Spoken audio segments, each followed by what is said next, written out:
Namaste. Ugh. There. So, I want to talk today about our kind of, like, everyone is unique and different and special. And how everyone has their own frequency and resonance. And how there are certain people that we are meant to meet that will help us heal certain aspects of our being that we might not even be aware of. And how the universe is perfectly orchestrated in balance and harmony, and that how love is always here, and how magical love really is. When we think we understand things, we think we know how everything works, we think we know how we're supposed to be and how we have to be, and this is how it's going to be, and this is how it has to happen. Love gives you a break from all that, and it says, no, you have absolutely no idea. You're never really going to understand. Just take the grace of the truth. You're never going to understand, and let it go. And let yourself fall in love. And let yourself realize that love has got your back, and that love is always there to catch you. And it's always there to guide you, and it's always there to uplift you when you need to be uplifted. And it's always there at whatever place that you're at, wherever you're at. And I love you. So, let's talk about some cool enlightenment stuff here. So,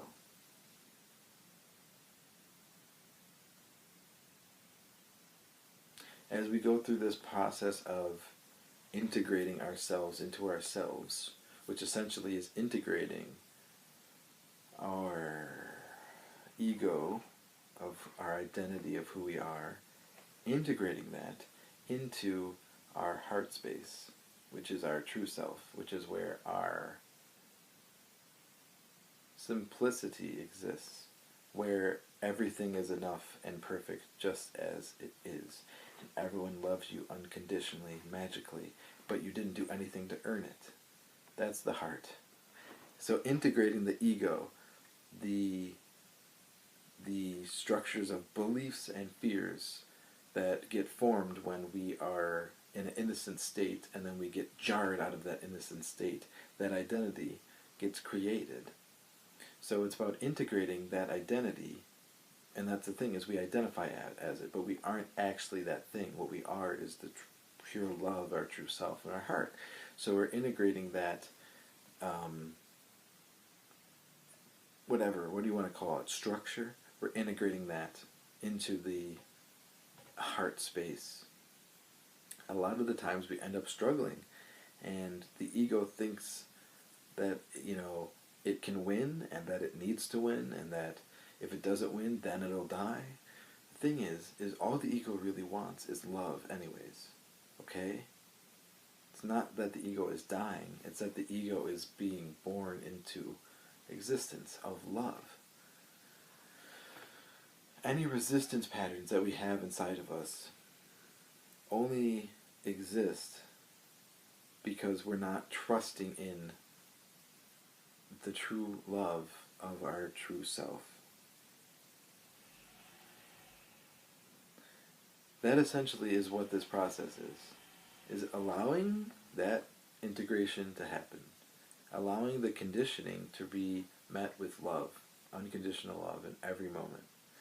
So every time that you have a feeling or a thought that comes up inside of you that says, I need this to happen, I don't need that to happen, I need this person here now, I need this person to leave now, and there's all of this stuff going on, all of those things are just another aspect of you saying, I need love, I need love, I need love, I need love. The ego is just asking for love over and over again. So our job as being aware of who we really are as love is to simply be love for ourselves as we allow ourselves to crumble back into our innocent, pure state where we're worried about anything, where there's no more concern about abandonment and safety, but it's just a pure love, happiness, joy, peace, simplicity, healing, purpose, enlightenment. Enlightenment essentially is the process of love awakening throughout someone's entire being, essentially. So when we talk about enlightenment, we talk about realizing the self, realizing what you really are. Well, the thing is, it's not about you realizing what you really are. It's about what you really are, which is always there, which is eternal, is love, your true self. It's about that part.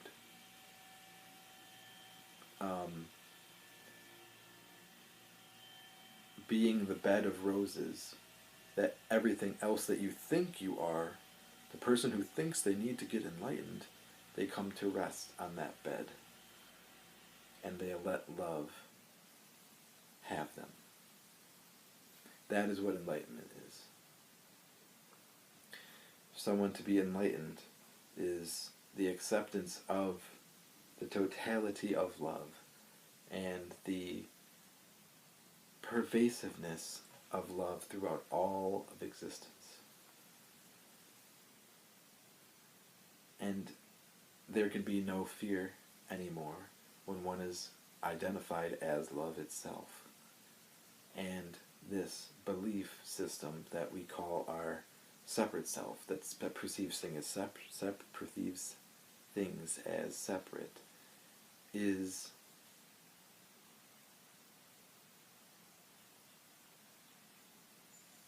part of that love. It's part of that love also. It's not separate from that love. It's part of that love. And it is essentially that deeper part of that ego self, the deeper part of it, the truer part of it, essentially acting as the home. And someone, like your ego, all your ego really wants is to return home. So when you were born, you came out of love because that's what you are.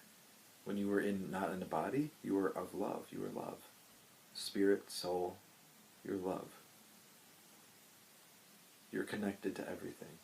You understood that you're connected to everything. Then when you're born, and you have your that spirit and that soul, that essence, what you really are, is born into that body, and it becomes overstimulated, and it becomes this really miracle of consciousness, where consciousness becomes identified as a form. I'm a form, and it needs to act out its fears and desires through this play of existence. So what the ego really wants, though, is it wants to come home, and its home is love. So the journey of life is being love, being born, forgetting that you're love, being completely convinced that somehow everything is out to get you, and that every fear is valid, and that every person is going to cause you harm somehow. And coming back from that and returning and realizing that all you ever wanted was to come home to love of what you really are. And a lot of that takes, because when we're identified, we're identified. So we fight it like we're going to die. But the thing is that is what you really want. Think about it. Think about if you got everything that your mind told you that you wanted. Think about it. If you got all of those needs, those desires, let's say you got all of them, right? Oh, I need a car. Okay, so say you got a car. Okay, you got a car. Oh, I need to win the lottery. Okay, you won the lottery. Oh, I need to have sex 1,000 times a day. Okay, you have sex 1,000 times a day. Oh, I need to not die. Okay, you don't die. Okay, more things. Let's keep going. More things. What else do we need? Oh, I need to be better than everyone else. See, there's nothing actually ever going to be satisfying in the just getting what you want all the time, what your mind wants. It's never actually going to give you what you really want. That's the thing, is what you really want is to come home to love. Simple. Just realizing that you are love. You don't have to go anywhere to do that. You don't have to achieve anything. Just remembering you're love. I'm love. The person that thinks that somehow right now they're making a video and that other people will see it and that they're worried about what those people will think and that they'll judge them and that somehow it'll mess up everything, that's also love. It's just love that got miracleized into being identified as something. So, I love you because you are love, and I am love, and we are love, and everything's love. It's fun. I love you. Have a good day. Have a good night. Enjoy your life.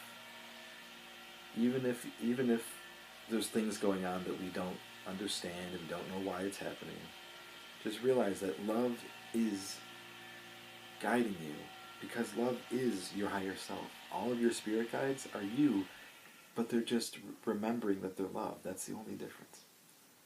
I love you. Namaste. I respect and honor you as a unique individual of creation.